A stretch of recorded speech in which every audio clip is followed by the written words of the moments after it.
UFC is back next weekend. It's the first time I'm saying next weekend and not this weekend because I'm making this video on the Sunday. But, we got a card. We got Lewis versus Teixeira. Very weird headliner, to be honest. Teixeira literally debuted this year. He's only had one fight, and now he's getting a main event. Bit silly. There was other fights that could have main evented over this, like Wonderboy versus Bonfim is right there. Guitar versus Garcia is right there. Nate Landwehr versus Morgan Sherrier would have even been a better one, but whatever. The UFC's going to just make heavyweights that definitely won't go 5 rounds. And if it does go 5 rounds, it won't be entertaining. But I know the UFC hate the UFC fan base. They hate the MMA fan base, so they did this. But anyway, let's get into the first fight. We have Fatima Klein versus Melissa Martinez. Fatima Klein coming off a win her last time about against Victoria Dudakova. She lost to Jasmine Judavicius, but that was upper weight class. And she didn't look too bad in that fight. Jasmine Judavicius is on a crazy run at the moment, and she was clearly outsized in that fight and took it on short notice. Melissa Martinez is the sister of David Martinez, who was a bantamweight prospect. She's coming off a win herself over Elise Ardelin, who is also accused coming off a win herself her last time about against Rayon DeSantos. So it's just constantly everybody's coming off a win here. But she lost to Elise Reed a couple years ago. Then she didn't fight for 2 years, so maybe she was making improvements in that time. I'm not sure why she was out for so long. But I think Fatima Klein's going to win here. I think Fatima Klein is a legitimate prospect. Not saying Melissa Martinez isn't good or anything, but Fatima Klein, I just think, is a lot better. Fatima Klein has shown that she's very well rounded, and I think she's going to get this one done. Then we got Mike Davis versus Mitch Ramirez. This is a very weird fight to me. I have no idea why Mitch Ramirez is getting this fight. He got destroyed by Thiago Moises at his debut. He got destroyed on Dana White Contender Series by Carlos Prates, but he isn't a welterweight, so it makes sense. He got destroyed there. Got leg kicked by Thiago Moises, but I think Mike Davis is going to have a field day here. I hope Mike Davis goes back to how he used to fight. I don't know why Mike Davis has become a wrestle heavy fighter, because he could have beat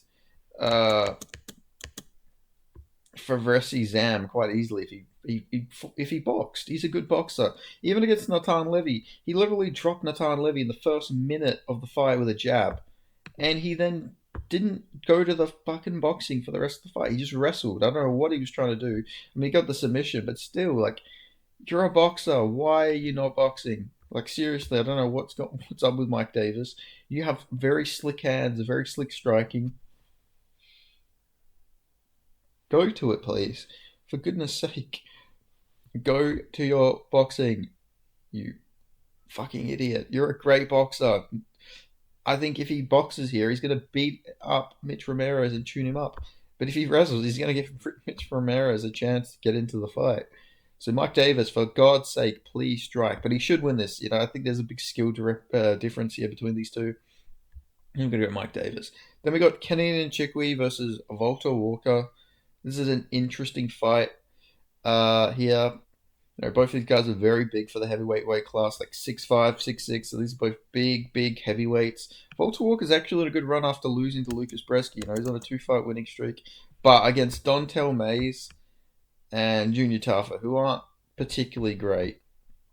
Junior Taffa's a good striker, but his grappling defense is not the best. And losing to Lucas Bresky is a pretty bad look.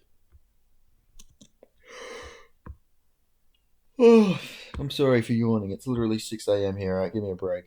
All right, I think Kenan Chikwi is going to get this one done. I reckon he's going to be able to keep it down. He hasn't really shown that his takedown defense is a bad part of his game. I mean, he lost to Ovince's Peru, but that was actually striking. Jacoby chinned him. He got subbed by Paul Craig, but it's not like Paul Craig was wrestle fucking him, And then he lost to Dan Young with the striking, So he typically, when he loses, and he got robbed against Nikolai. So, he's shown that he's got good takedown defense. He can come back. I think he's going to get this one done. Volta Walker's got a good chin, though. He's shown a good chin in his fights.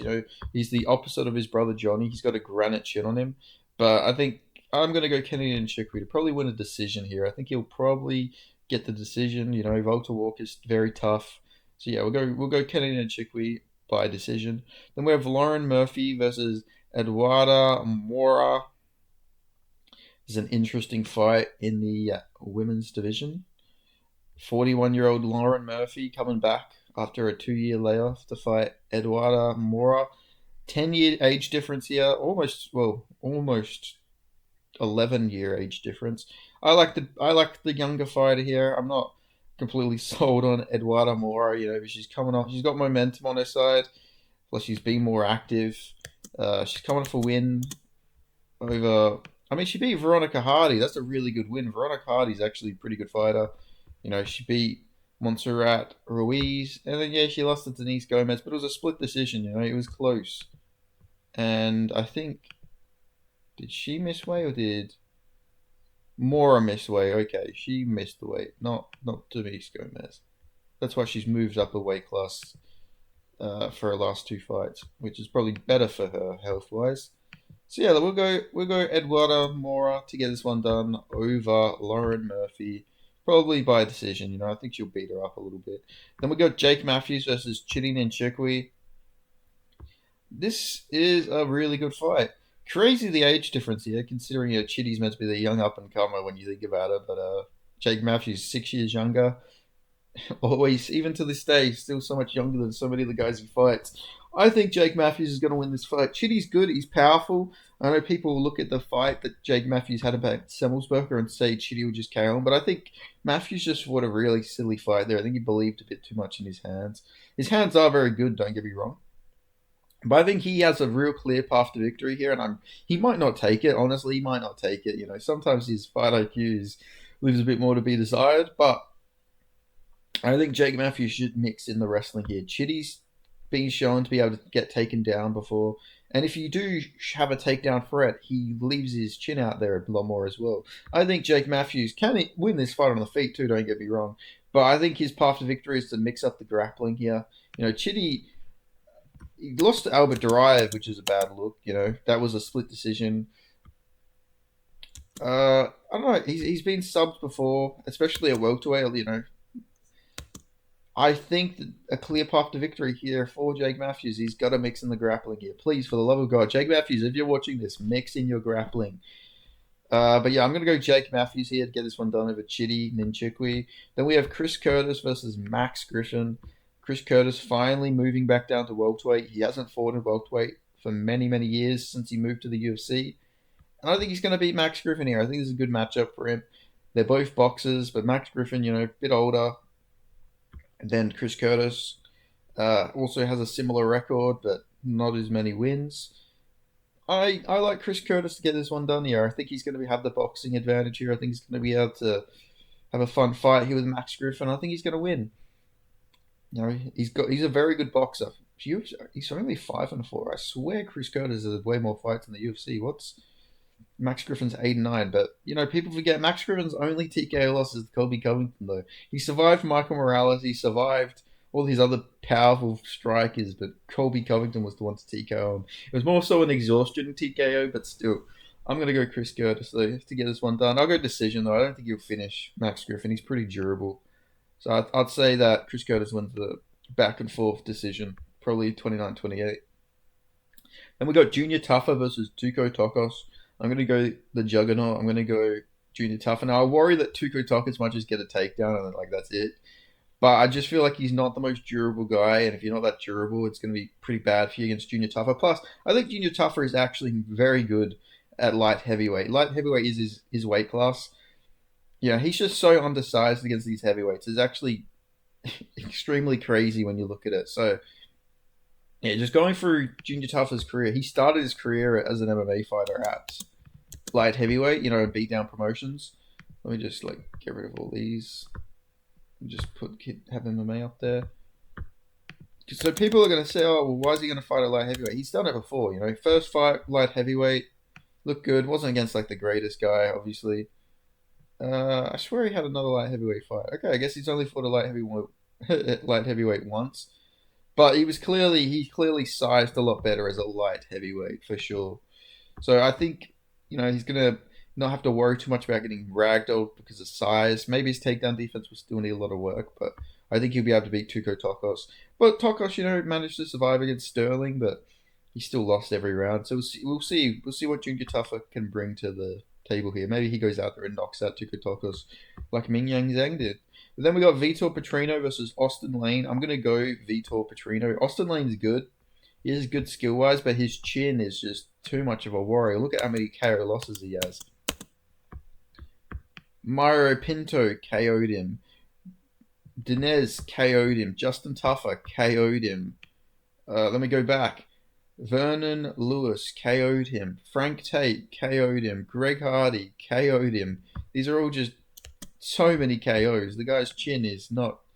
It's holding on for dear life. And Petrino, I don't think is particularly great, but he is very powerful, and he's moving up. He's gonna be a lot healthier at the heavyweight weight class because he's not like a small guy by any means.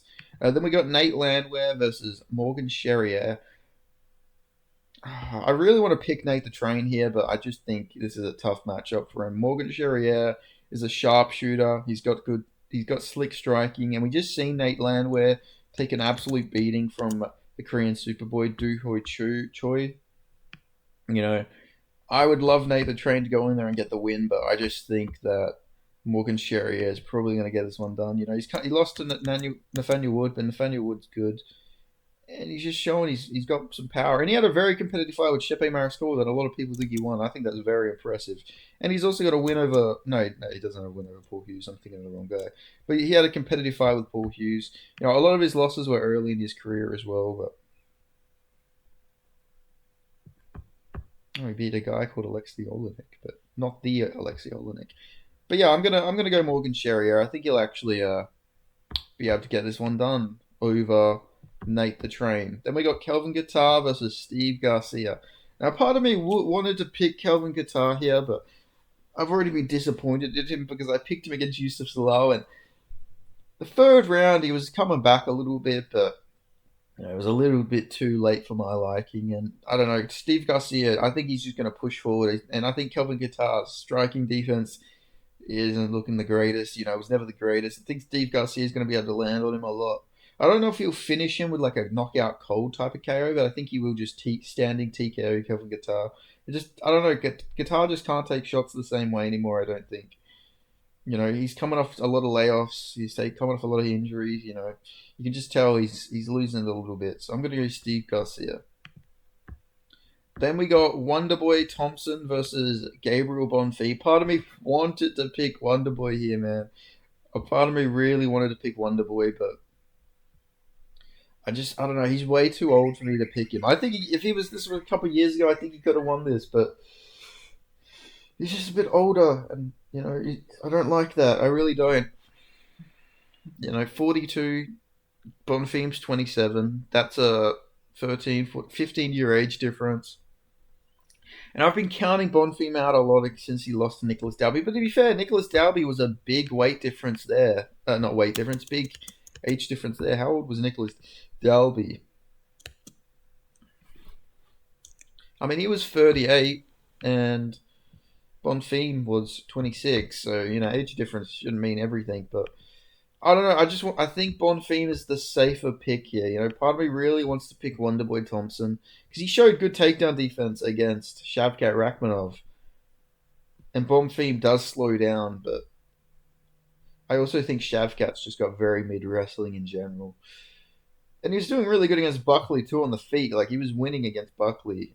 This is tough, but I'll go Bonfim. He's younger. He's improving a bit more.